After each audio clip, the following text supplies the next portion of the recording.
Hey there, I'm Kyrsatile, and welcome back to another speed build.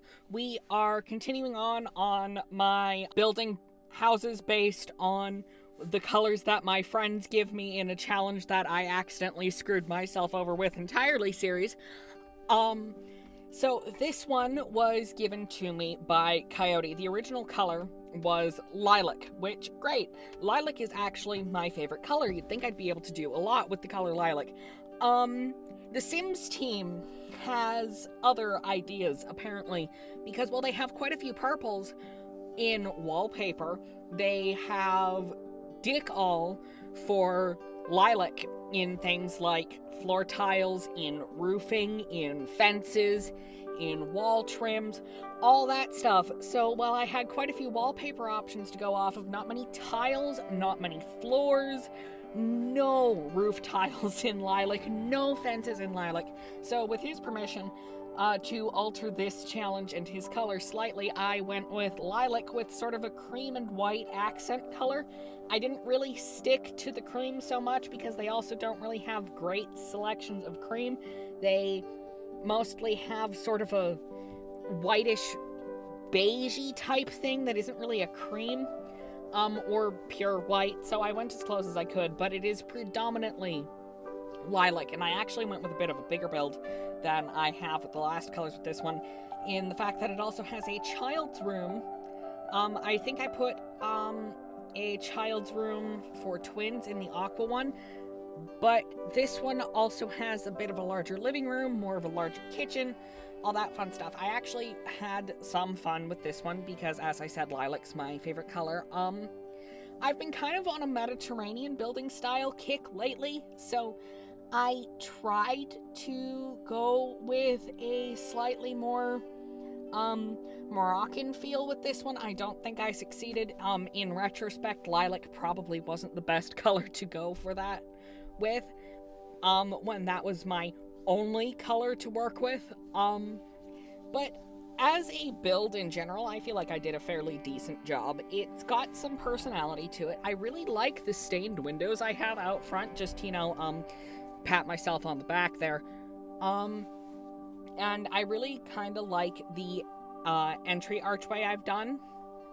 Again, more patting myself on the back, because why the hell not? And I really, my opinions on the wedding pack as a whole aside, because as evidenced by the fact that my review of it was actually just a shitpost, I really like this little island in Tartosa, as something that I will literally never shut the fuck up about.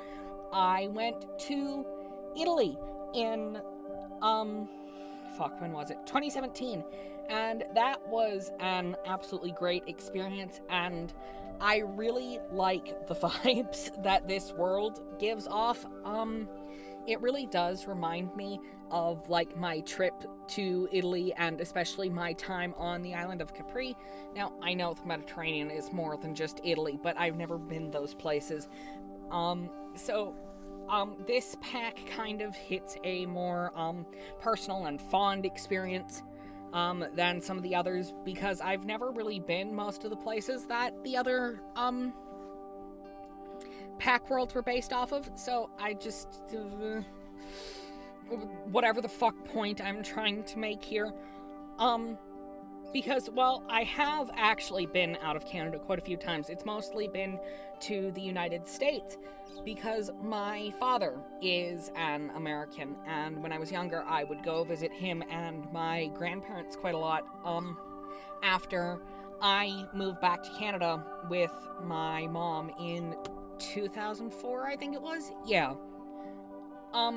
But Italy has been the only time I've been off continent, and it was great being somewhere that was warm for more than just a couple months, that will try and fucking murder you in the summer, but like a tolerable warm, and the sun was nice, and the ocean was nice. It wasn't still so cold it was trying to fucking kill you even in midsummer, and it was beautiful. And well, Canada is really good for its like natural scenery and all that stuff. Its man-made scenery is we do suffer from the fact that our country is only just over 150 years old, so a lot of our buildings are newer in a lot of places, and because our population is very, very low and has been very, very low for a long time, a lot of our more populated and more urban areas are fairly recent developments, rather than even some places in the United States where they have been fairly densely populated for the last 100+ years. So places like our capital, Victoria, it suffers from a lot of modern urban building syndrome, which is gray concrete squares, which I'm really not a fan of. I'm not a fan of the concrete square city look, sue me. I know a lot of people are, but it's really just not for me, and I know a lot of places in Europe suffer the same thing, but at least there you can usually find somewhere that has like the 1,000-year-old buildings that were built in a time with taste and less skyscrapers. And what I saw a lot in Italy and from the airport window in Germany was buildings with color beyond just vinyl siding and gray with sometimes red or white. And I saw roofs with color rather than just really shitty shingles, and it was a very great experience as someone who comes from a rural shithole in Canada, which is really the only description for it. Because, like, some of the cities are nice, some of the views from the cities are nice, some of the cities have really colorful sections, some of the residential areas have some really colorful sections, but in Canada, for anyone planning on visiting Canada, don't go to look at the cities. Don't do it. Go to look at the nature and all that stuff. If you want to see man-made wonders, go elsewhere. You're not gonna find so many here. Now, there are some great man-made wonders here in Canada. You won't find them in BC. You'll maybe find a couple, like, I think Canada's oldest wooden roller coaster is in Vancouver, but, massive archaeological feats aren't something you're going to find in Canada. You'll find a couple of them in the United States. There's a couple in Ontario, but other than that, you're just here for the trees, which is a valid reason to tour somewhere, but if you want pretty man-made sites, I recommend pretty much anywhere else. Now, obviously, I have a bias, as in I've been living here the vast majority of my life standpoint, but I do want to, at some point in my life, live somewhere in Europe.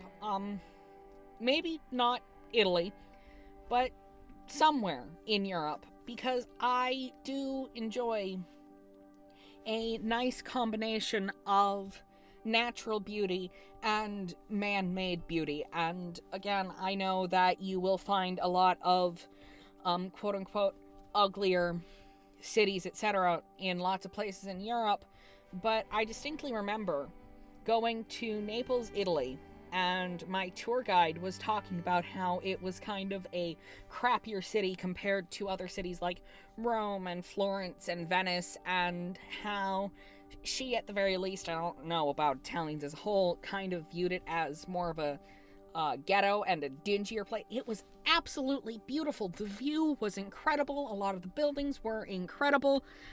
And it was just so very different between what I would consider kind of a dingy, crappy city. When I think of dingy, crappy city, I think of gray concrete squares and a bunch of gray concrete skyscrapers and a bunch of shitty brick facades and all of that sort of stuff.